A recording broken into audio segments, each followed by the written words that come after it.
who are in the audience, it never rains here. It never snows here. The weather is wonderful here. No, it's not like that. It occasionally does rain, but the weather in the fall is great. So I want to welcome everybody to the John F. Kennedy Jr. Forum.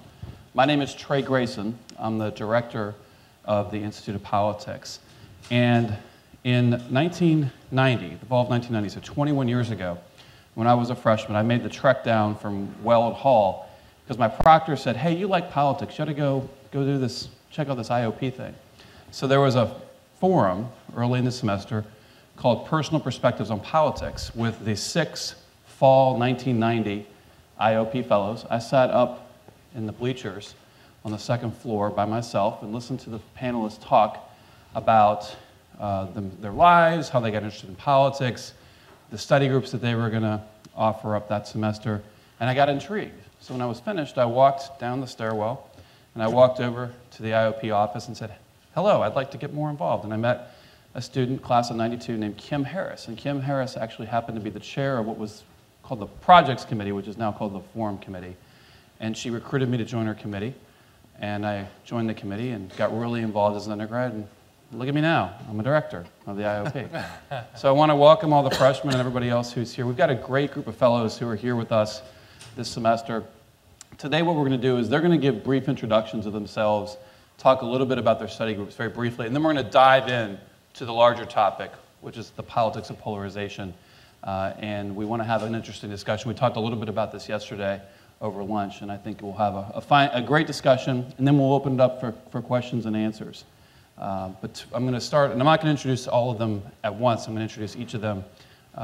So to my immediate left is Christina Bellantoni, who's a politics editor for CQ Roll Call. And this is very hard for her because she can't tweet during this forum because of the cell coverage. And so she's really, her phone's right next to her, though. But she's a great journalist and is really at the cutting edge of the intersection of all the ways that media is now getting out of the distribution stream.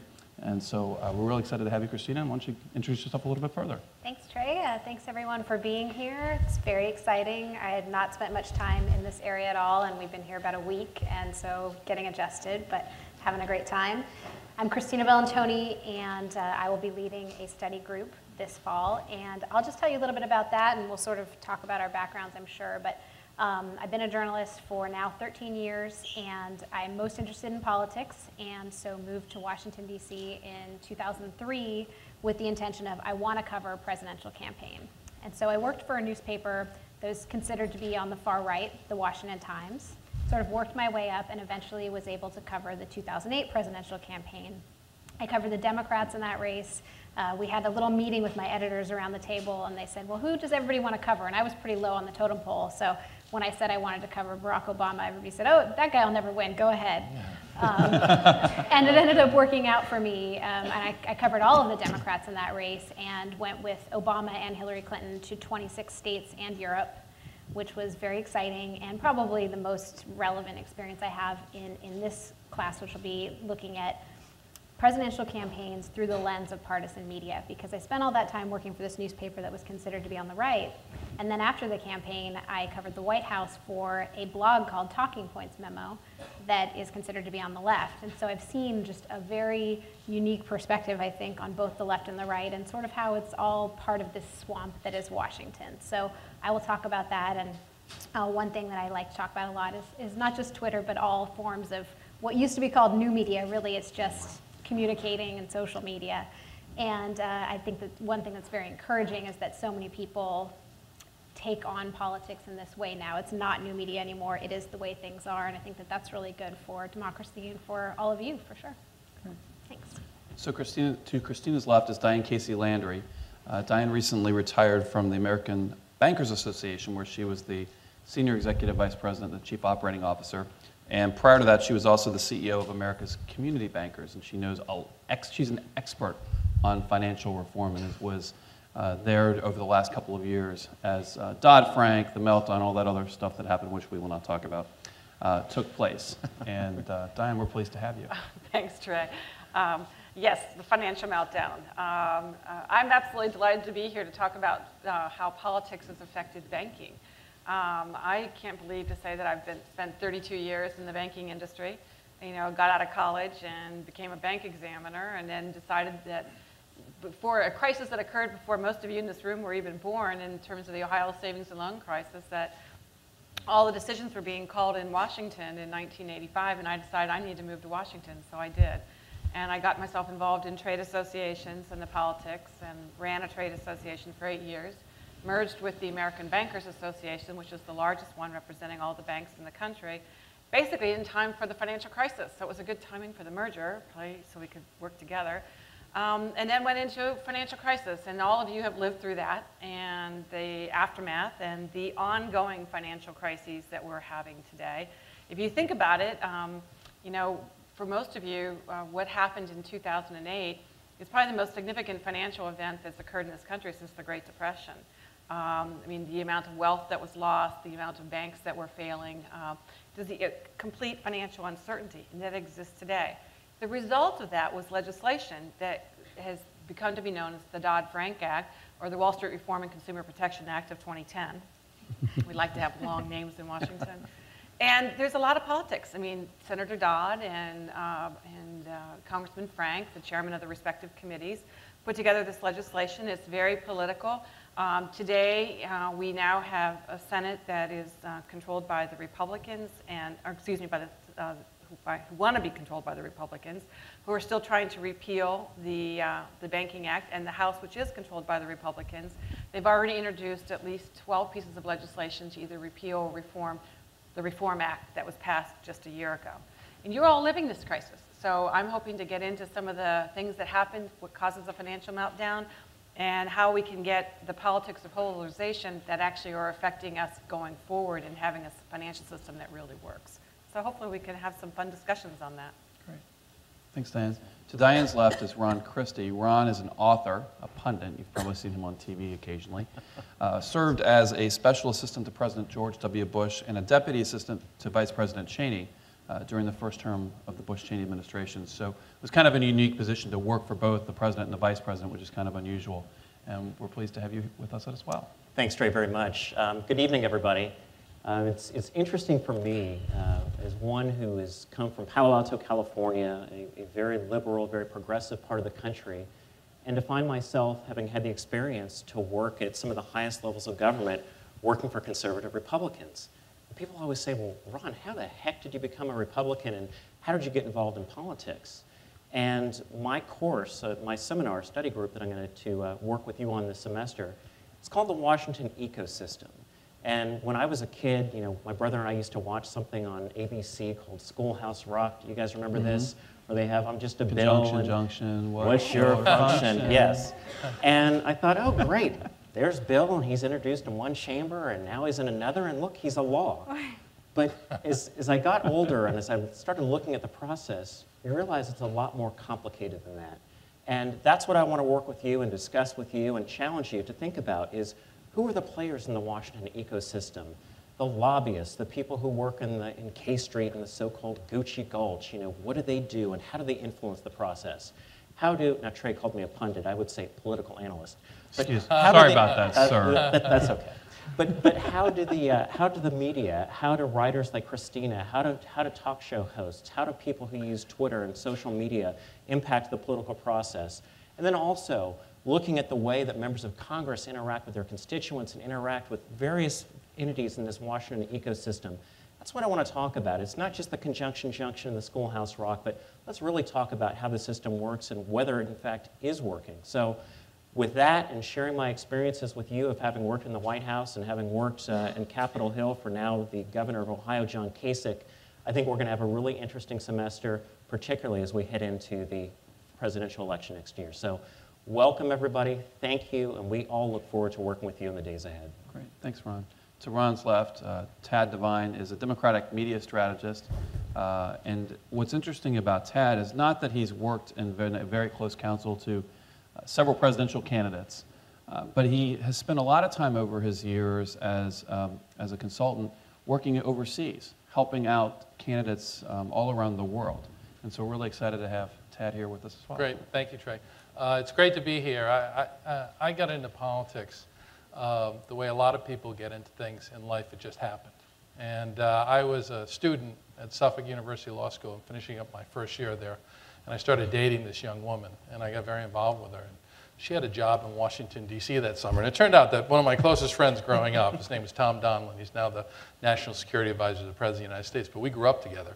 And he was working on President Carter's campaign. So he said, hey, listen, why don't you come to Washington? I'm hiring 14 people. You can be one of them. And it sounded like a great idea because this girl I was dating had a job in Washington. So 31 years later, I'm still working on political campaigns. And while I've done a lot of work here in the United States, had the privilege of working for Senator Kennedy in 1994 and in his Senate race against Mitt Romney. I've done a lot of Senate races, a lot of governor's races. I've also had the privilege of working on 10 winning campaigns for president or prime minister around the world. And the study group that I'm going to offer this year is going to look at those campaigns and also some other campaigns, hopefully, that I may not get a chance to work on, but my partners and other people, maybe some of you someday, might get a chance to work on to try to elect people as president, prime minister, and hopefully to bring invigorated democracy all across the world. Thanks. Thanks, Ted. To his left, which is the only time you'll see him to his left, Steve Grand. Steve is a Republican media strategist and campaign consultant who's also worked overseas in a lot of campaigns. But Steve, in the mid-1980s, was an undergraduate here at Harvard and was very active with the Student Advisory Committee. Was actually the chair, which we now call the president. So we're really glad to have Steve back. Welcome home. Thank you. It is great to be back. I was Harvard class of 84. 1984. And I really did, I launched my career from this building. I got enthused, I got inspired by Ted Kennedy and by the people here that were doing such interesting things. And basically, in a similar way, kind of fell into, and at the same time was just trying to figure out how to not go to law school or med school. And I just kept doing what was interesting to me. And you went to law school. I luckily didn't have to go there. You got a PhD, though, so. Exactly. That wasn't so. Anyway, we don't talk about that, the degrees in the real world too much. Anyway, so I grew up in St. Louis. I came here, went through this program. I was a history concentrator. I lived in Quincy House. And really just kept doing what was interesting and exciting. And I'm a Republican media strategist. I make those 30-second TV ads that everybody loves to look at and learn about politics from, where they get all the real information. I've worked for the likes of Karl Rove last cycle. I did a lot of work for American Crossroads, the Independent Expenditure Committee. I worked on the Harry Reid race, but luckily in the independent expenditure context, so I didn't have to work for the Republican directly. I was just working against Reid. I worked in the Kentucky race, again, not when Trey was there, but after I was no longer asked to continue running for the long after, right? Nothing to hurt Trey. Trey was the voters in the primary, yes. So I've been doing this a long time. I also do a lot of international work as well. And for my study group, I started thinking about the notion that over the years, when people out of college, especially Ivy League people out of college, have come to me looking for jobs or come to campaigns looking for jobs, and they say, oh, here I am, and here's my resume, and I say, great, welcome, you've got graduated. Now tell me why you'd be good to work in the campaign or why I should hire you to be a campaign consultant with me. And they'd say, well, I graduated magna cum laude from Harvard with a degree in history. I'd say, great, that's awesome. Now tell me what you could do for the campaign. And they'd say, well, I graduated magna cum laude from Harvard with a degree in history. So I just felt like in looking back, I wanted to give a more hands-on perspective on campaigns. So my study group is going to really look from the inside out, hands-on. How do we make the decisions in the campaign?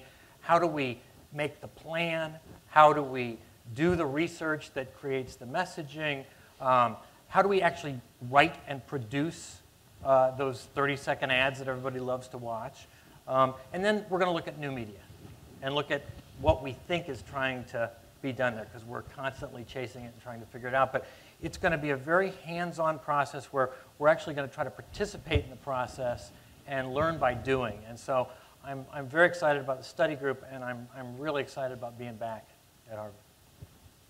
Our last fellow that we're going to hear from tonight before we dive into the discussion is Linda Moore Forbes. Linda was the Deputy Assistant to President Clinton, as well as serving as the Deputy Political Director in the administration. And for the last 10 years has been a Senior Advisor to U.S. Senator Evan Bayh from Indiana.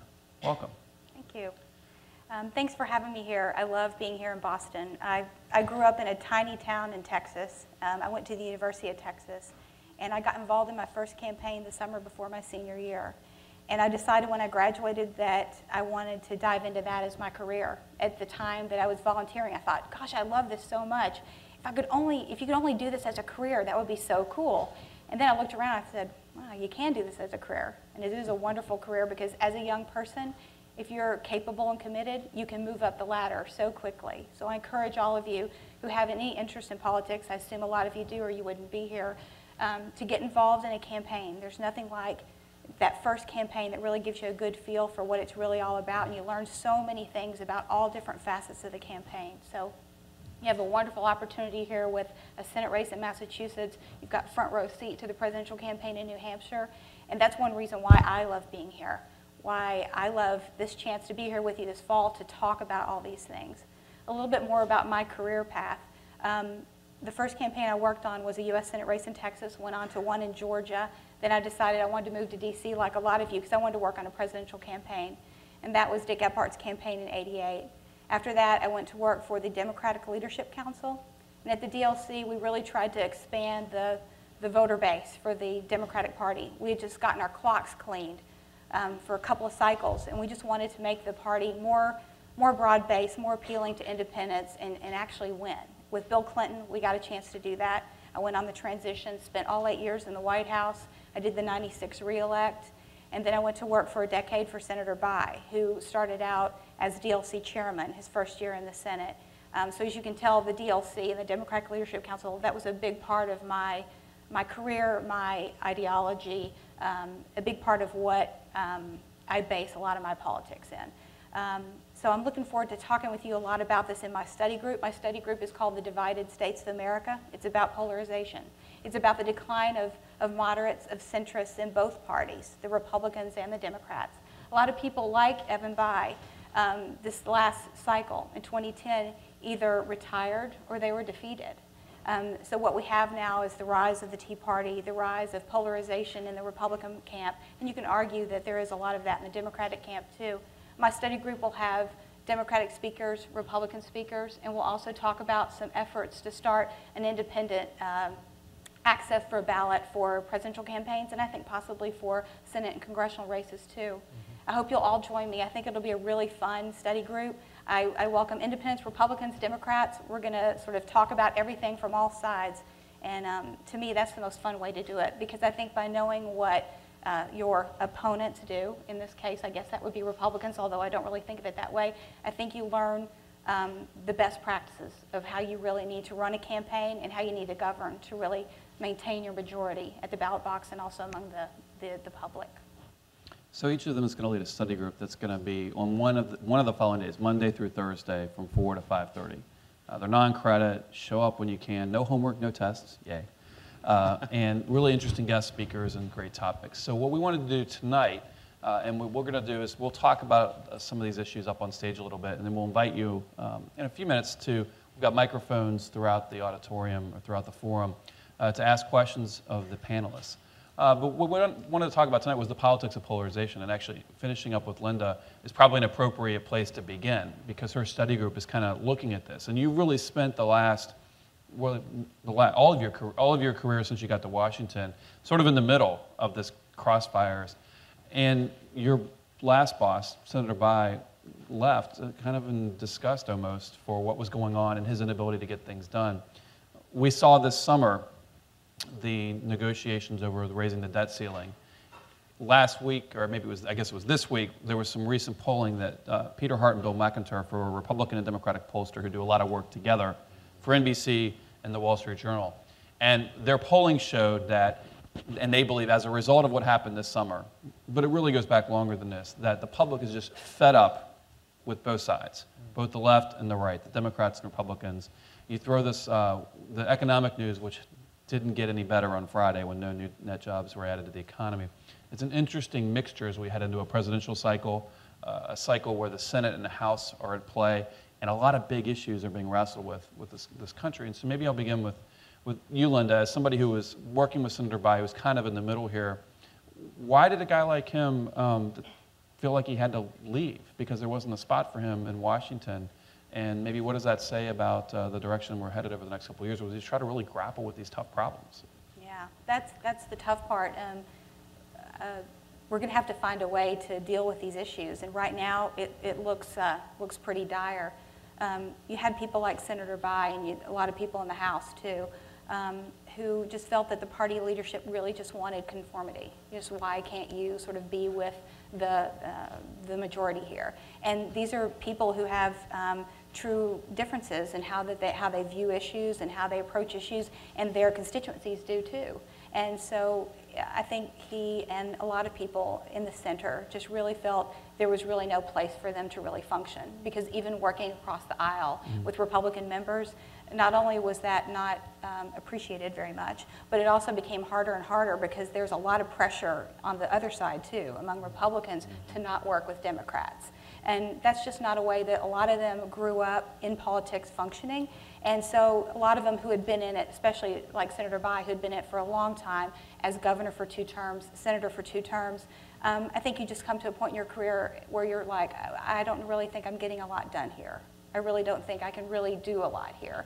And so you sort of cede it to the next person who, hopefully, in this case, he supported a Democrat who he strongly backed and hoped would win his seat, but it didn't turn out that way. But I think a lot of them left in that sort of way. Ron, you worked on the Hill in the 90s as a staffer and then moved to the administration, and since then have worked in the private sector, but continued to be involved in Washington. How has it changed over the last 20 years since you were last a full-time Hill staffer? You know, Trey, I think the biggest detriment to what's gone on is that people don't know each other anymore. When I first started working on Capitol Hill, it was very common for members of Congress as well as their staffs to interact, to have a conversation. Obviously, you have your goals, you have your ideological points that you're trying to get through, but at the end of the day, you go out and you're friends, and you get to know each other as people and as individuals. When I worked for John Kasich, his best friend in the House of Representatives was Ron Dellums, who was a very liberal member of Congress from Berkeley, who's now the mayor of Berkeley, California. But they saw past their ideological differences, and they recognized each other as individuals and as people. Now, I think one of the biggest problems we have in Washington is that politics, the way that it's played now, it's we have to win and you have to lose. And by us winning and you losing means that we'll take whatever it takes to destroy you, to bring you down, and to take whatever it takes for us to win.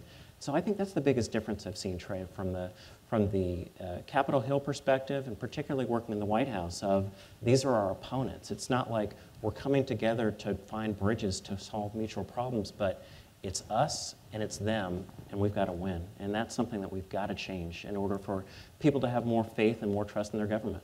Christina, you've been covering politics for a while, and you've seen it firsthand. And one of the things that one big change certainly, and we can talk about whether this is a good or bad thing, has been the first was what's called the 24/7 news cycle, which was the rise of CNN, and later Fox and MSNBC. But now we have the internet, where everything's just instantaneous. Stories are written, facts are tweeted, things like that happen all so quickly. And there's a lot of pressure on people like you who cover what's going on to get the story first and hopefully right. But you've been able to watch all this. What is your take as an observer, as an impartial observer? Of course. Who's written a lot about this over the last couple of years, about kind of the situation we find ourselves in? Yeah, I mean, part of it is everybody might be covering the exact same story, but the news organization that has the most inflammatory headline or incendiary picture is the one that's going to get the web traffic off of that. And that's just one small example of how the press, I think, is responsible for that. But politicians play into it too. They're going to make more money. I mean, there are all kinds of statistics about an email from, let's say, I'll use Alan Grayson to pick on him. He's a former... No relation.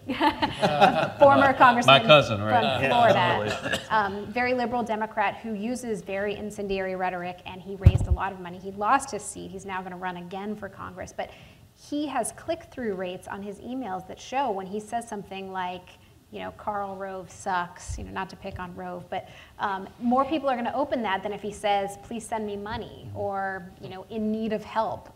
It's unfortunate, but that's the way it works. And I think a good example of this recently was this fight over hurricane funding and earthquake funding, because this is the sort of thing that Congress used to always they would understand, there's some destruction in local communities, the governors are asking for it, the members of Congress are asking for funds, and we just sort of figure out a way to pay for this.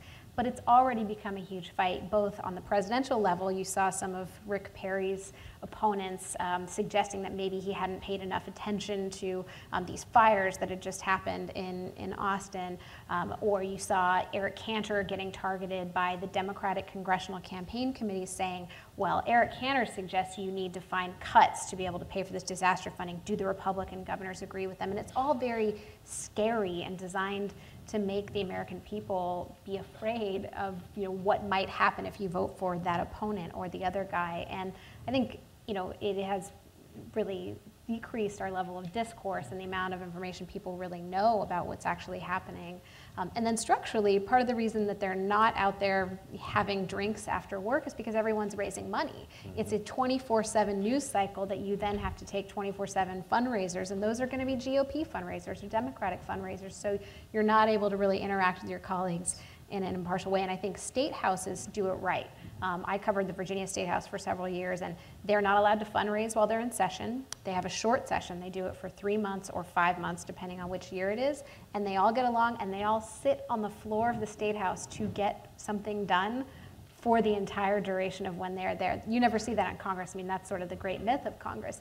You can go and hear someone giving a speech, but they're actually giving it to an empty chamber, and I think that's all just representative of the polarization and the decline of discourse. Dan, you've been involved with banking associations for a while, and thinking back to the 1990s when Glass-Steagall was repealed, that was done in a bipartisan manner. More recently, the parties have a great divide on the solution to what happened in 2008 and 2007 with our financial markets. And I think one of the things that maybe I could ask you to touch on a little bit is we have these great problems. Everybody kind of agrees on that. But our solutions are very divergent. And so oftentimes finding the bipartisan solution is difficult. And I think maybe if you want to comment about your experience having observed and been at ground zero in one of the more partisan battles of late, where there really was a fundamental difference of opinion on how to get this done and the approaches that were taken given the politics.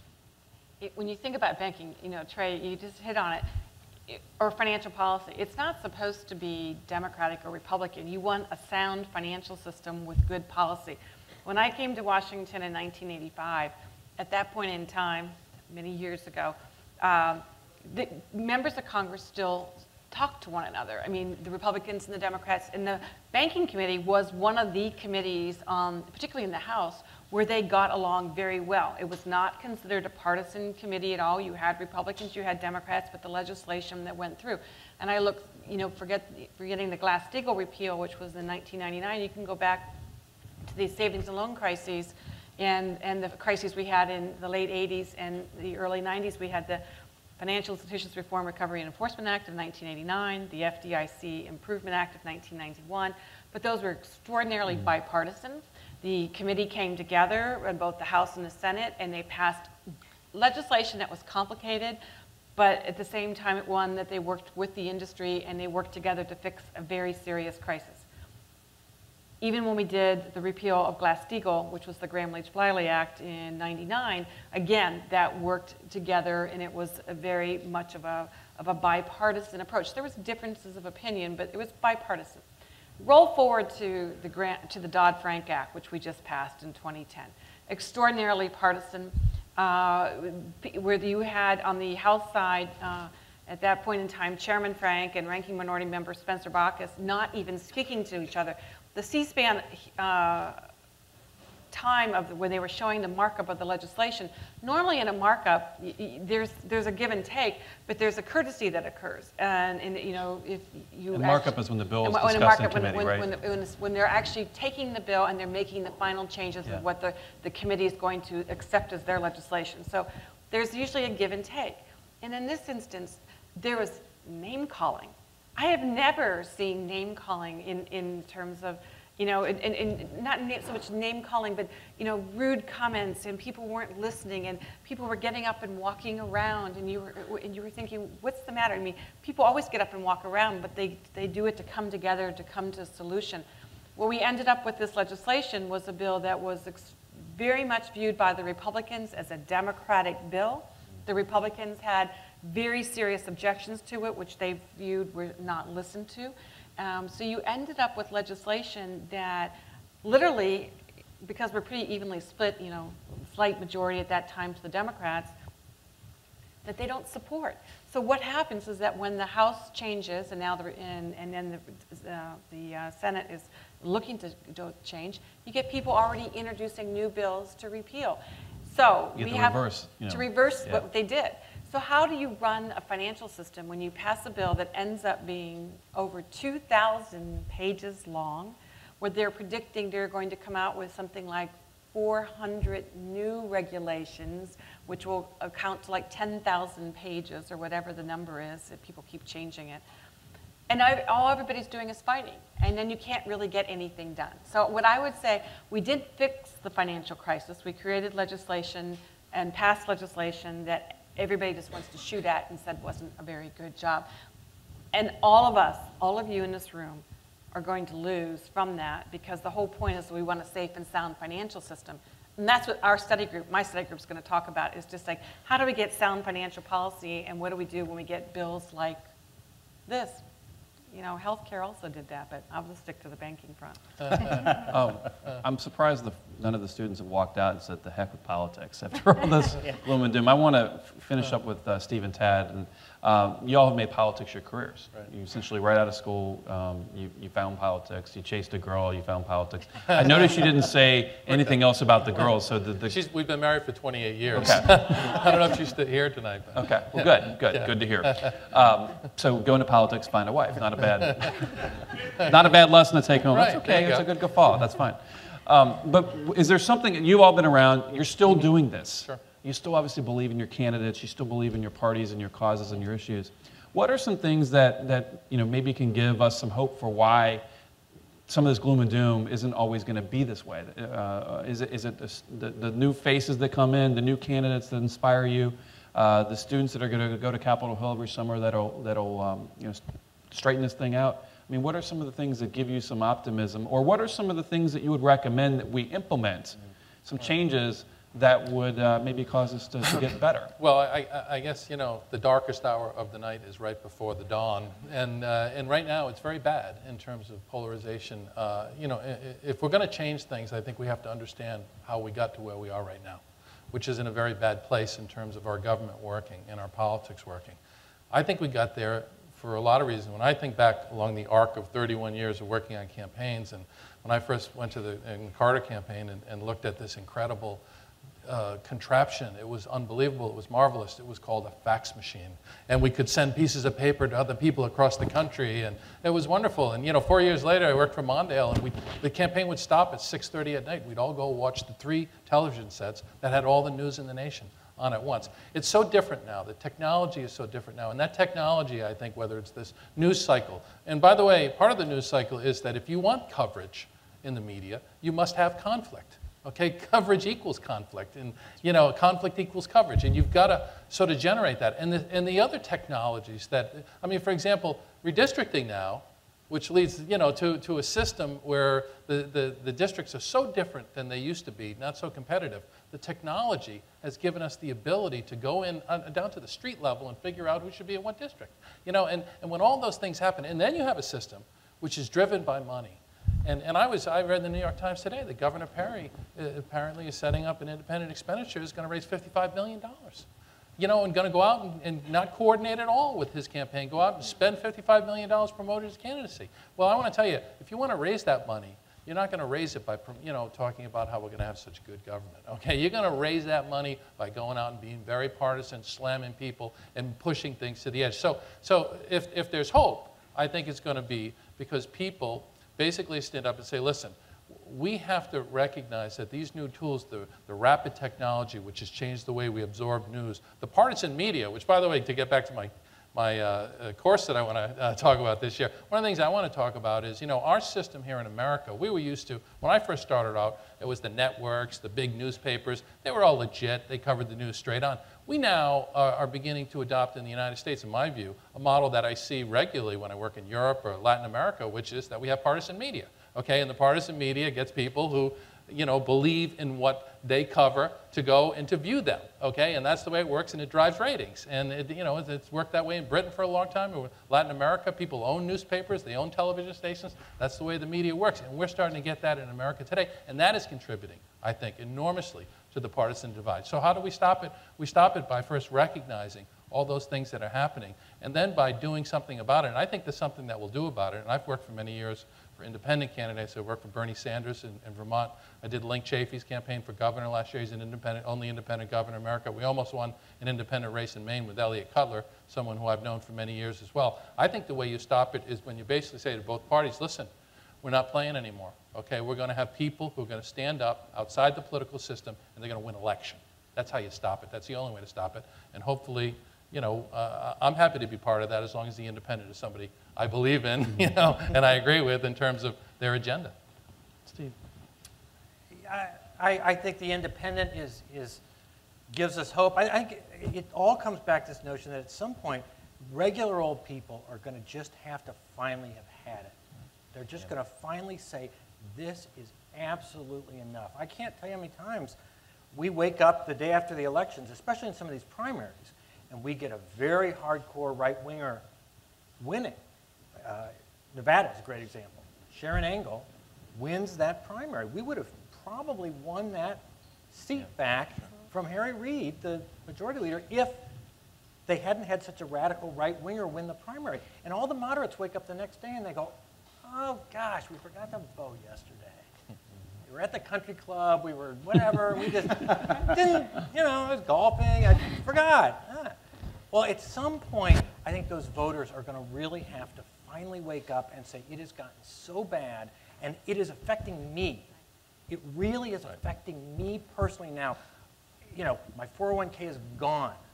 I don't have a job. I don't have health insurance. And all these issues that start to really hit that mushy middle that doesn't watch CNN every day, that barely pays attention, that probably gets out and votes. Those are the people who are going to have to finally wake up and say, we got to have a better approach. The other little suggestion I had, if I were waving my magic wand, is we don't have it at the federal level, but I think term limits are horrible. And we have them in a lot of states. What happens with term limits? Everybody thought, oh, term limits, great. We'll get people out and get new blood in there, and that'll be great. People won't get jaded. The opposite happens. These state legislators get elected, and they know 8 years from the day they start serving, they're out. So they don't have to get along. They don't have to say, oh, I'm going to be serving with this guy for the next 20 years. We're going to start drinking together, and we're going to work it out, and we're going to be able to figure out how to make compromises. Instead, they come in, and they slash and burn, and they say, I don't care what happens, because in 8 years, I'm going to jump to the next thing. So I don't have any reason to try to make this relationship work. And a lot of these guys end up running at the next level and have that mentality. And they start in these state legislatures and move on to the federal level. So I think that would help. The other thing is the money is a big issue. And I have a, it's a conflict because I have 2 kids. I want to go to college. And they don't give fellows free college tuition for our kids, unfortunately. But, I mean, there's so much money. And these independent expenditures, which, again, this Rove deal last time, I mean, there's a lot of other groups. There's a lot of money running around out there. I think at some point they're going to have to figure out a way. They'll never stop speech, I don't think, in this country. But I think at some point they're going to have to at least disclose who is paying for the speech. And I think, as much as that partially pains me to say, I think, because it's harder to raise the money that way, but I think at some point, if you want the system to work better, they've got to disclose who's actually paying for those ads, which they can do in these expenditures. Christina wanted to. Well, one thing, I guess, on the hope the good side of what could be good ahead is technology really does give people the tools to organize. And I know, I sound like a, Obama campaign organizer when I say that, but it's not just him. I mean, organizing around technology is something that is so powerful, and you have seen at multiple levels, particularly with the Tea Party. A lot of people may not agree with their political philosophy, but they were able to use social media, their own video, showing up at events and connecting in a way with people that had like interests that they had never met before. And that is very, very powerful. And I think that leads to social change in whatever direction. I also think that there often are corrections. You've seen, I'll use particularly members of Congress. You're seeing a lot of Tea Party members of Congress that sort of had that idea, I'm going to come in and slash and burn, I'll just be in here a few years. There are a lot of Tea Party members who were elected who didn't necessarily have political experience or even legislative experience.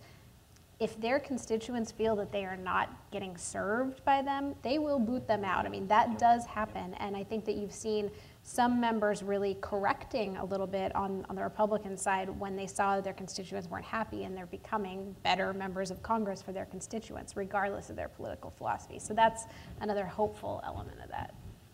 Linda. Right. I was going to also talk a little bit about, for a second, on things that you guys touched on. Two process kind of things that could happen too is redistricting reform. There could be a movement all across the country to change the way we do districts. Over time, they've become more and more and more partisan, so that you get these hardcore right-wing Republican districts and you get these really hardcore left-wing, liberal districts, and really nothing in the middle. Which is another reason why we've had such a decline of the middle in the Congress. So I think that if we have a broad-based, public outcry for redistricting reform, so that there are more seats that are like they used to be a long time ago, unfortunately, where you really have to speak to both audiences. You really have to get the Republicans, the Democrats, and the Independents all supporting you to win that seat. I think that would be one thing. The other thing is you could also change it to open primaries. It's kind of controversial because you can have party crashers, so to speak. Some people are a little bit skeptical of it. Operation Chaos, I think is what Rush Limbaugh called that in 2008. Right. Yes, but exactly. It also gives you a system though where Louisiana does this, where you have everyone competing all together, all on one day, and the top two people, the top two vote getters, unless someone gets the majority, they move on to the runoff. And that's another, I think, process system that could really change the way our members of Congress and senators are elected. California just passed a variation of and it's already paying off. And you just saw this California special election where you had sort of an unusual candidate come in and place second, and he didn't end up winning in the runoff, but he did that with his own messaging. Yeah, we've in California. I live in Berkeley. I'm the only Republican that lives in Berkeley, California. And the wingers were incensed when this thing passed because they realized very quickly that all of a sudden now it is going to push people to the middle, and we're going to have these elections where you're not breaking out the Republicans, breaking out the Democrats, and putting forth. I mean, this cycle, I've done an ad already this cycle, defending Orrin Hatch for not being conservative enough. I mean, something is wrong with the world if I'm having to defend Orrin Hatch for not being conservative. I think one thing to note as you're watching the New Hampshire primary is that New Hampshire has an open presidential primary in the sense that independents can vote. And since President Obama at this point doesn't have a substantive primary challenger, a lot of these independent voters could vote in this primary, and it'll be interesting to see how Republican candidates navigate an Iowa caucus system which is more closed and is more likely to be conservative, and the same with South Carolina with a more open primary in New Hampshire. Anybody else have anything before any other positive reforms before we open it up to questions from the audience and bring them into the discussion? Okay. Well, what is our tradition here at the IOP and the John F. Kennedy Jr. Forum is we want the audience to be part of these discussions.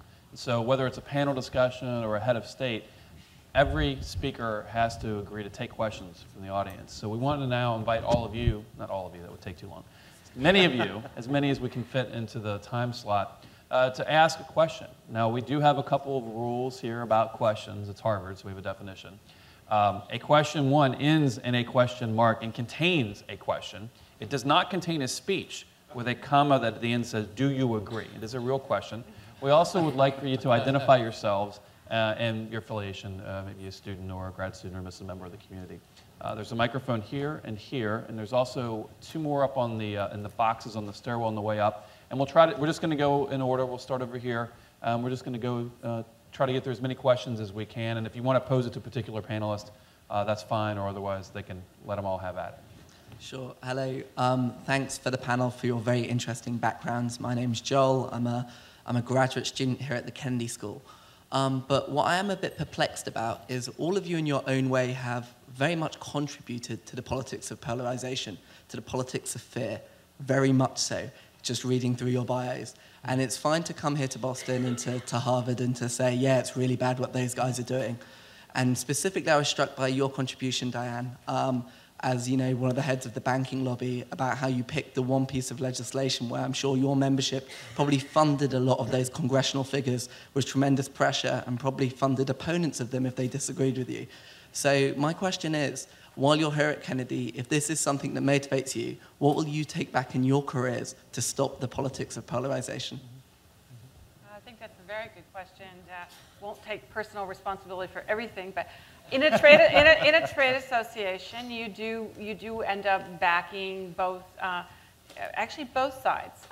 Interestingly, we had members that were Democrats as well as Republicans. Believe it or not, there are bankers that are Democrats and good Democrats, and you also have to back who's in power. So your PAC does give contributions. But I would say that one of the things in a trade association, because you are representing broadly and you're advocating or lobbying, the new word for lobbying we're saying is advocating. Strategic advocate. But the fact is that we had dialogues with both the Republicans as well as the Democrats. And from the banking industry's perspective, probably the best friend we had with respect to the Dodd-Frank legislation was Barney Frank. Barney Frank understood the industry. He understood what was going on.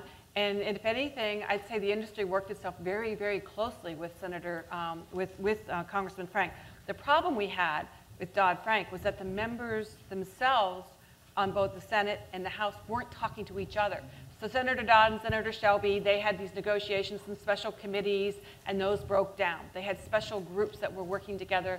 That didn't work. So we were trying to have conversations. They actually blocked all the lobbyists from going in and having conversations on the Senate. On the House side, Congressman Frank, at that point Chairman Frank, he kind of rules with an iron fist. So he got what he wanted through. But he did listen, and he understood the industry, and you could go into him with a concern.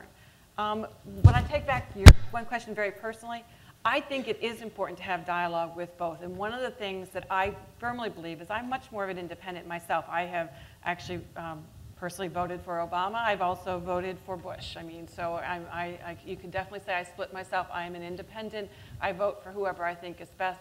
I don't think trade associations, people who represent in the industries, should take a Republican or a Democratic leaning. I think our job is to represent our industry. And I wish I had been stronger at that in terms of not leaning either to the left or to the right, because I don't think that works very well. Anything you want to add to the question? I'll just say that I certainly intend to talk a lot about this in my study group, and partially I want to help the people that are here at the Kennedy School help navigate this world of Washington and be very transparent and honest about my own role in that. You certainly won't hear me whitewash anything that I've written, so I think it'll be a good discussion. Work our way upstairs. Yes. Hi, I'm Alex Chvescu. I'm a junior at the college, and this question is for Ms. Casey-Landry, but anyone else who's willing to answer it as well. You could certainly characterize. Sorry. Go ahead. Sorry. You could certainly characterize these last 3 years as ones of great economic uncertainty, starting with subprime mortgages in the United States, and then now the European debt crisis. I was curious how much you thought that the current regulatory uncertainty has been impacting the United States economy, and if so, what commitment does government have to clarity and continuity in policy from one administration to the next, or from one policy side to the next, in regards to nonpartisan issues such as financial policy? That is absolutely excellent question, and you also hit on something that I feel very strongly about. One of the challenges we have right now with this administration has been the failure to put forth nominees. And then when they have put through nominees for key positions on banking policy and financial policy, the Senate has failed to confirm them. And I think that is actually a travesty when you really look at what's happening. You need qualified people, and if you think about it, if you're running the Federal Deposit Insurance Corporation, or you're the controller of the currency, or you're running the agency that oversees Fannie and Freddie, you really need to be able to have qualified people, and it's not whether you're a Republican or you're a Democrat, it's whether or not you understand the industry. And we have really had a lack of people being able to get confirmed, or much less nominated, and that's proven to be a real problem. And I think that right now, Dodd-Frank and the passage of that legislation, and the fact that we don't have people confirmed in positions, and the fact that the regulations are still being written, has contributed to tremendous uncertainty in the markets, and people just don't know what to do. And I will tell you, most banks, whether you're a commercial bank or an investment bank, they don't want to go out there and just do something that they're going to cause a violation. So you need certainty, you need to know it, and you need to have it be transparent. And right now, we don't have that. Right. Let me pick up on Diane's point, because I think it's very, very well spoken. One of the things that I think all of us in this panel would agree with, that one of the most noble professions that you can do and undertake is a career in public service.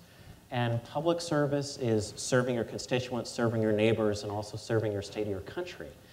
And one of the things that I found in the Bush White House is that we set forth a number of very qualified nominees that agreed to be nominated for positions, and they were either blocked for their nomination, or what you would have is good people, would go into the hearings, and it would turn into a personal attack on their character or their reputation. And so now what you found, that Diane so ably noted, is that you have people who say, you know what, I want to serve my country, but it's not worth it for me. I don't want to put my family through this. I don't want to put myself through this. I don't want to be made to look bad on national television or in front of my peers. So the result is you're looking at banking regulations, or you're looking at so many of the other fields that the government has responsibility for regulating, is that you have so many vacancies because people don't want to put themselves through the process.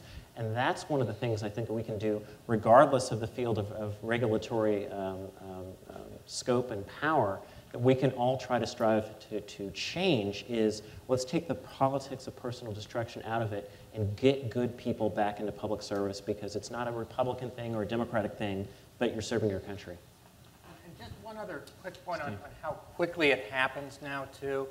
I'm just amazed, and I hope if we switch the people out, maybe it won't be like this. But I mean, Paul Ryan, who we elected, I don't know, 14 years ago, an amazing brand, an amazing guy, really smart, skyrocketing, and they put his name on the budget, or he does. I mean, it was his work. He's a really smart guy. He's a client of mine. And overnight, he became vilified, at least by certain sectors. I mean, just overnight. And so there's got to be some way to slow down the notion that we know it's going to be a negative response before they say anything, just depending on what party label they have. And so it's hard in any area, I think. So we'll go over here. Thank you very much. My name is Sitza Gofard. I'm a freshman here at Harvard College. We all seem to agree here that this trend of polarization is really hurting politics, political progress in Washington. However, as you know, there are a lot of people out there, a lot of voters, who see this in a completely opposite light, who see this as politicians who are refusing to back down, who stick to their principles. Since many of you have worked on political campaigns, what's your perspective on this? How do you suggest a politician should tell their constituents, these are my principles, but you know what, I'm not going to stick to them? Great question. Anybody want to take a stab? Yes. The first thing I would say is that most of these politicians that walk in with this mandate, it's been a long time since I've seen someone win with 100% of the vote. Really long time. In fact, it's very rare somebody gets over 60% of the vote. So I think this notion that they walk in with a mandate and that I'm going to stick to my guns because my people said to do this. Well, 54% of your people voted for you. The other 46 voted for the other person. They didn't want you. So I think that's where at least I quietly have the conversations with some of my more vehement clients and say, sometimes we can't go quite there. Now, of course, there's money associated, and they realize sometimes they've got to stir the pot to keep their process going. But I think that's the first place I'd start. I'll just say that from an organizing perspective, again, you know, citizens can ask for town halls where they can actually communicate with their members of Congress, and so few of them are doing them these days. I mean, there's all kinds of reasons why many of them have cited security, but that's something that back home they should really be putting people's feet to the fire to be able to say, hey, actually, we don't want you to pass a Tea Party agenda. We'd like you to pass our Michigan, you know, 2nd Congressional District agenda. And so it's asking for that face time and for communicating with the congressman. Tad and then Linda. Yeah, I think voters today are so desperate for their government to do something that they'd be more than willing to let the leaders that they elected compromise with the other side to achieve things. And we saw that, for example, I mean, listen, you know, I don't personally think that it was good in terms of policy that President Obama didn't let the Bush tax cuts for the wealthy expire. I think that's a very good way to take on the deficit, and it's a real problem. I think that economic strategy was proven to be correct in the 90s when it was practiced by Bill Clinton. But the fact is, the president did that because he wanted to get some other things from the other side. And it's funny because if you looked at, and I've seen polling to this effect, those individual elements of the deal that they put together after the last election, they were unpopular. But what was popular was the fact that they did something together. And I think that's the answer. And if you can, to tell to a leader who says, listen, I have to stand on my principles, then in fact the public really wants more than anything else progress, and they want a government that works because they're very frightened by the economic reality that they're confronting today in this nation. Linda. I would say, too, another way of looking at this, too, though, is that you've got Republicans in the Senate right now, for example, who've always worked with Democrats. They've been reliable, you know, co-sponsors, really good partners with Democrats to get a lot of good things done. And Olympia Snowe is one, Dick Lugar is one. They're both worried now about Tea Party challenges, you know, really facing a tough primary for the first time in years and years. And I worry that that's having a chilling effect. It is having a chilling effect on their ability to work across the aisle and to really do the kind of things that they've always done that's made them the kind of senator I respect, even though they're not of my party. So I would say the other way of looking at this is I would encourage people, and I hope people like Olympia Snowe, Dick Lugar, other people like that, will stick to their guns and say, I do like working across the aisle. I do like getting things done. I do want to work with other members of the party. That's how I've built my career. That's what I'm about. That's what I believe in, and that's what I'm going to continue to do, even though, you know, my primary constituency may not believe in this. Dick Lugar, for example, has really had to take the Tea Party on and tell them, you know, sort of in no uncertain terms that this is just how, that they're out of touch, I guess. And so I think you'll see more examples of that, too. Here in front. Hi, my name is Danny. I'm a first-year master's candidate at Kennedy. And my question is to our Hill veterans in the panel. Former Congressman Mickey Edwards wrote an essay in The Atlantic this summer. I don't know if anybody read it, about fixing the Congress. And so he introduced these kinds of rules like picking committee assignment by lot, or changing leadership structure. I'm just wondering if, you know, you could introduce or delete any one rule from congressional rules. You know, what would be something you would do to foster more bipartisan cooperation in Congress? That's a great question. Yeah. From my perspective, I don't believe in term limits for federal candidates when they're running for office. But one of the things I think that can help the system, particularly in the House of Representatives, is to continue to put term limits on chairmanships. Because the old way of doing things is you had what were called the old bulls. You had people who were running committees for 10, 15, 20 years, and it was their way or the highway. I think one of the things that can help break some of the gridlock, at least internally, and at least as it relates to the House, is to have more new members given the opportunity to serve on some of the more prestigious committees. But it goes beyond that. It goes to what we've all talked about for the theme of this evening. It's really taking the opportunity to get to know not only the members on the other side of the aisle as individuals, but also to get to know your folks in your tent as individuals. So many folks that I've worked with, and both when I was on the Hill and now in private practice, they get to Congress and they think, okay, now I got to get on Ways and Means, or I got to get on a cool committee, rather than recognize it's an honor and a privilege to serve in the body to begin with. So rather than putting their own personal ambition first, it's take a step back, take a deep breath, and just learn the system first, and then slowly go with the ladder. Any other reform ideas? I would touch on that same kind of thing. I guess if I could get rid of one rule, it probably would be the seniority system of chairmanships, which is pretty much what you said too. You get this situation where it's just, the all-out battle for control of the Senate is really about the chairmanships of the committees. Yep. And there's only one person who can be that, because it's going to be the senior senator, on that committee. So I would break that down and try to find a way that you do have more cycling through of more people getting a chance to serve as chairmanship. It's not a given. Yep. You have to find a way to win the support of your party, and maybe even win support of the whole committee. That would, I think, completely change things. So.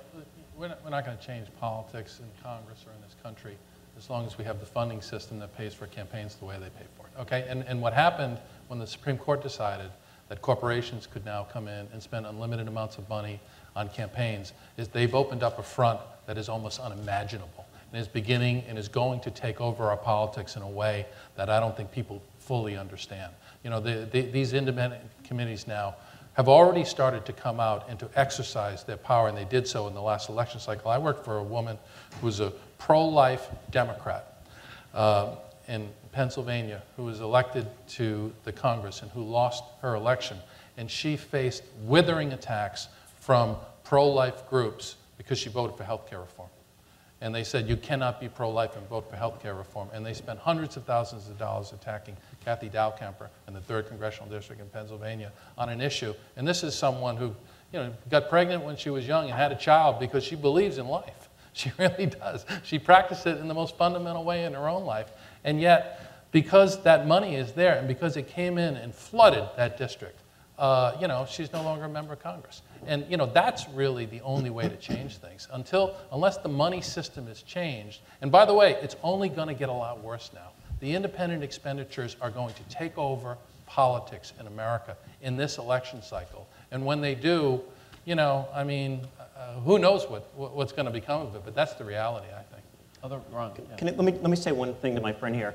I agree about the impact of independent expenditures, but if you read Citizens United, it's not just corporations that have the ability to spend unlimited funds, it's also unions. And there have been people, Bill Burton, the former deputy to President Obama, has said, well, if they're going to go out and do this, we're going to go out and start doing these IEs. So it's not just the big bad corporations. That's my only caveat. Sure. But it's the unions. Disagree. It's the unions too. And I think that's why Americans are so disgusted, because it's like, okay, well, the corporation's going to do this, and the unions are going to do that. But at the end of the day, the discourse gets louder, but people's voices aren't being heard.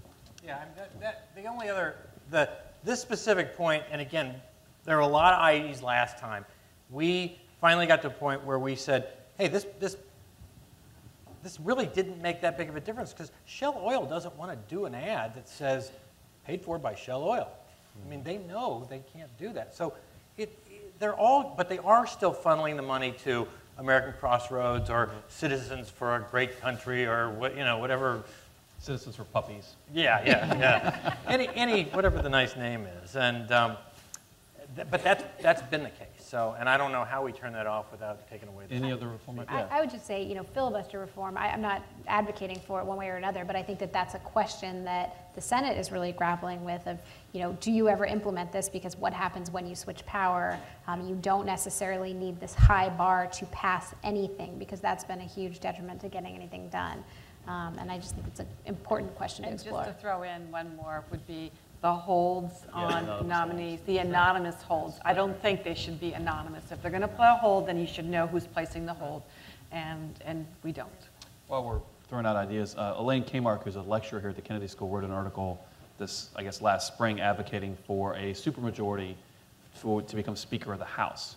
In other words, you have to get more than 50%. So you'd have to get members of the other party in most cases if you put it at 60 or 65%. Probably not going to happen at the federal level, but might be something that you might see at a state level, especially a state like California that has an initiative. So I thought I'd add that, and thanks for the question. We'll come back over here.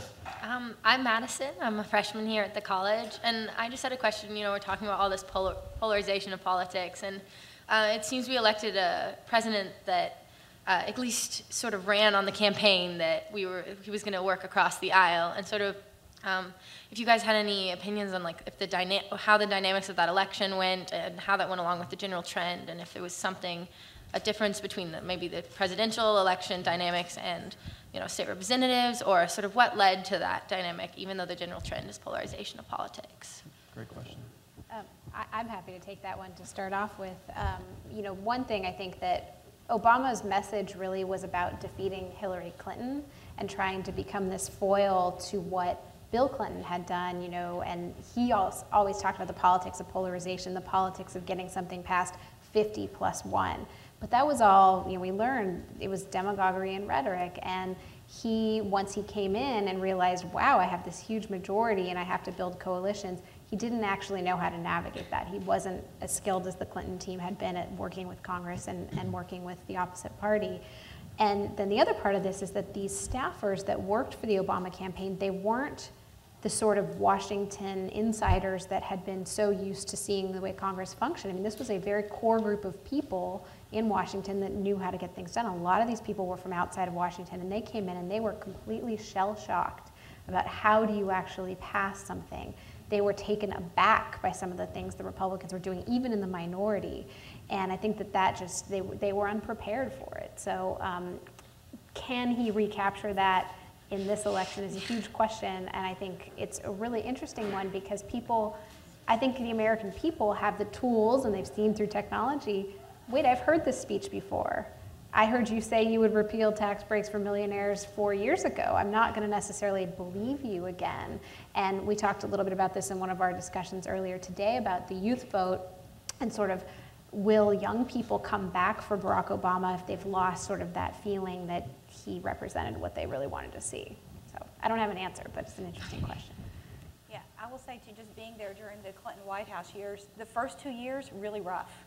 Okay, because we had a lot of people, too, who hadn't been in D.C., who'd just been in Little Rock or whatever, didn't really know how it would work with the Congress.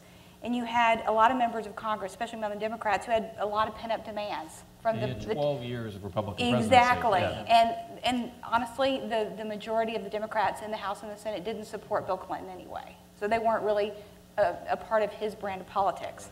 So it was pretty hard. The first 2 years, it was really all about, this isn't something I agreed with, but there was a lot of sort of just throwing in with the congressional crowd, throwing in with the Democratic leadership in the House and Senate.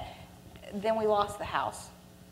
And then we sort of got to recalibrate. He got to sort of be the kind of president that he was as governor and got to govern that way. And so it went pretty well. But this was before the 24/7 news cycle and the no privacy and the not quite the go out and knock the other guy's heads in, and that's what we're all here to do. It was a different kind of place then. So I think the Obama team has had it a lot harder. And the public seems to want this. You think, those of you who are freshmen won't really remember this, but in the 2000 presidential election, one of the things that then Governor Bush advocated is, look, I was a governor of a state and I had to work across party aisles to get stuff done. And he called himself a reformer who got results. And part of the rationale of his candidacy, both in the primary and the general, was that he could work across party lines. And then when he got into office, it was different, I think similar to what President Obama has experienced. And he wasn't prepared for the fact that in Texas they'd go out and they could all bond over a UT or an Aggie football game. And it didn't matter about politics, and Washington was just a different place. And so that reality that confronts these presidential candidates when they become the president changes things. And I guess we'd be neglect not to mention Teddy Kennedy, who really was so many of these big bipartisan measures had his name on it. He was the guy that was working with whoever it was, whether it was John Boehner, then just a member of Congress on No Child Left Behind, or some other things. I mean, this was the guy that forged the coalitions, and those members of Congress are really few and far between now. I mean, things we've talked about. Let me say one last thing for being one of the partisan Republicans up here. I say with great admiration that the way that Senator Obama ran on the platform of hope and change was brilliant. Because hope and change can mean everything, and hope and change could mean nothing. You had the progressives who thought he was going to come in and have a very ambitious agenda and spend a lot more money on infrastructure and roads. You had a lot of the moderates who believed, oh, he's actually a moderate. He's really not much of a left-winger. He's going to try to cut spending, and he's going to try to govern from the center. And then you had a number of Republicans who had had Bush fatigue and who had had fatigue with the Republican sort of party establishment. And everybody projected their own image of what they thought President Obama was going to be as a leader, as a president, and one who was going to sort of fulfill their dreams. And I think as we've sort of watched no one's really happy because he spends too much, he doesn't spend enough, so et cetera. So I think that's one of the difficulties that President Obama is going to have as he goes in this next election cycle of how to recapture some of the magic when everybody projected everything and nothing on him, and now he's been defined by his policies and his successes as well as his defeats. Well, and on that point, this is Harvard, and everything's supposed to be very intellectual and complicated, but really, some of these elections are just very simple. Things are not going well. He's been there for 4 years. The public is impatient, and I think it's going to be hard. And of course, the counter, the other simple explanation is it takes somebody to beat somebody. And there's a debate at 8 o'clock tonight that we might get to see some of the folks who are trying to be that somebody. Up here. Okay, thank you. Hi, my name is Benjamin, and I'm a freshman at Harvard College. And my question relates to the role of media in politics. Because all of you, well, a lot of you have had a lot of experience dealing with media. My question is, in the eyes of a lot of Americans nowadays, there's this growing sense of distrust in the government, but there is also a concurrent growing sense of distrust in the media. And I was wondering that, is it possible that the media culture could be changed? And if it is possible, how would it be done so that it is more friendly to the needs of the American voter? Yes, it's possible. I think, first of all, you've seen this division where people go to seek confirming information. You know, people far on the right really like watching Fox News because it reinforces their beliefs, and obviously the same goes for the left and left-leaning media. But you've also seen very much a specialization of media, and particularly, you know, I'll compliment some bloggers. He's actually not even one of my favorite bloggers, but a lot of people really like Ezra Klein. He comes from a perspective very transparent. He's from the left, and he's able to talk about certain policy issues and go through them and explain them from a perspective on the left. He has a certain following, and I think that that's actually a way that this is all going to improve. The more that there are people that specialize in something, that really understand whether it's finance or healthcare or transportation or the environment, you can find trusted people in that sense. There's a journalist, Kate Shepard, who's in Washington. She's an environmental journalist, very, very well respected. And she comes from a little bit of a left-leaning perspective, more toward the middle than some of the other bloggers you might think of. But I think that when people start to seek out the things that they are interested in and the people that they trust, like, it does rebuild this. And yes, cable networks are still going to be a driving force and they're still going to matter, but the more specialization there is, I mean, it's just like you turn on your cable and you might want to watch the garden channel instead of anything else because that's what you're interested in. It's going to be the same with politics, and it's not necessarily a bad thing if it's specialized by issue. I would, in fact, take that a step further and say that the internet and the ability to literally get out there and get everybody one at a time at whatever it is they're interested in will really allow us to potentially get away from just CNN, Fox, MSNBC, where, you know, again, the mushy middle doesn't watch that. Regular voters don't watch those shows, but they do go to the Garden internet site, and maybe somehow the political discourse gets through there just enough that somebody who cares about gardening can hear something about politics that touches them and that they care about and makes them vote. And I think I'd encourage, you know, for those who are frustrated often about, you know, reach out to these sites. Go, yes. If you're conservative, you ought to read Ezra Klein to get a smart, intelligent, liberal point of view. And there's similar counterparts on the right. We're running out of time, so unfortunately we only got time for one more question. For the rest of you who have questions, there is actually going to be a little reception after the end of this program for a chance to interact with the fellows. They're going to be here all semester. You're all, I know, going to sign up for their study groups. So don't feel like this is the only opportunity you've got to ask questions. And I just want to say I'm so excited that so many freshmen are asking questions. So I'll let you have the last question. Hi, my name is Dakota. I'm a freshman at the college. I didn't set that up, Dakota, but thank you.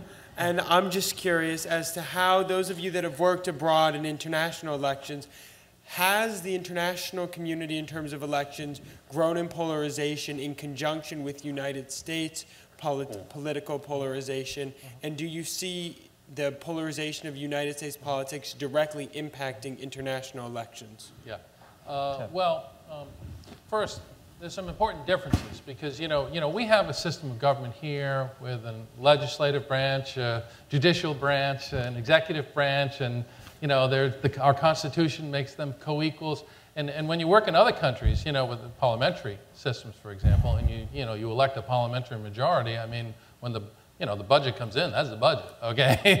Unless the government's going to fall, it holds together. But the other factors that are accelerating polarization in politics, particularly the technology, because the internet and all these other means and the continuous news coverage and everything, it is affecting and it is making the politics, at least in countries that I've worked in, similar in many ways to the problems that we're having in ours. I think the big differences are, first of all, money.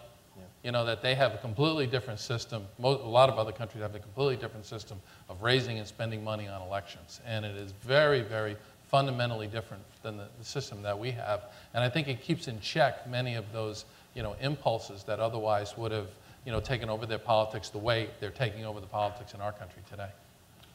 Steve, you want to add? I guess the other thing, oftentimes when I'm brought in these other countries, and I did the Tudjman election in Croatia, I did Mečiar in Slovakia, I worked in South Africa, I've done a lot of work in the Netherlands. They brought us in as Americans to say, how can we utilize your tricks of the trade? And so I agree with Tad a bit there that some of the media specifically, I think some of the rhetoric in a place like the Netherlands that used to just be so calm, now you're more and more you're seeing it spread out to the sides a little bit, and that's kind of scary. And I think it's because of the media. Well, great. Well, I appreciate all the great questions and the audience participation. I have two final announcements before I let you go and before we thank our panelists. The first is on Friday, so in a couple of days at 2 p.m., we're going to have an open house at the IOP. It will give you students, undergraduate students, a chance to learn more about the IOP. The fellows are going to be there. All the IOP staff and student leaders are going to be there to talk about the different activities. So please attend. Please share the word with your roommates and dorm mates who might be interested. Also, next Friday, so 2 Fridays from now, at 4 p.m., we're going to have several of the former directors, my predecessors, and we're going to have another discussion similar to this about civility. So former IOP Director Jim Leach, who was a member of Congress for many years from Iowa and now runs the National Endowment for Humanities, he will be here. Dan Glickman, Phil Sharp, Jean Shaheen, who's now a senator from New Hampshire, can't physically be here, but through the magic of technology, we're going to beam her in, and she's going to bring greetings. And a few other folks. It's going to be kind of an IOP reunion, so to speak, but we want to invite everybody to come. It'll be 4 o'clock on Friday. So again, thank you all very much. Thanks to the panelists. Please join me in thanking them for their insightful comments. And good evening.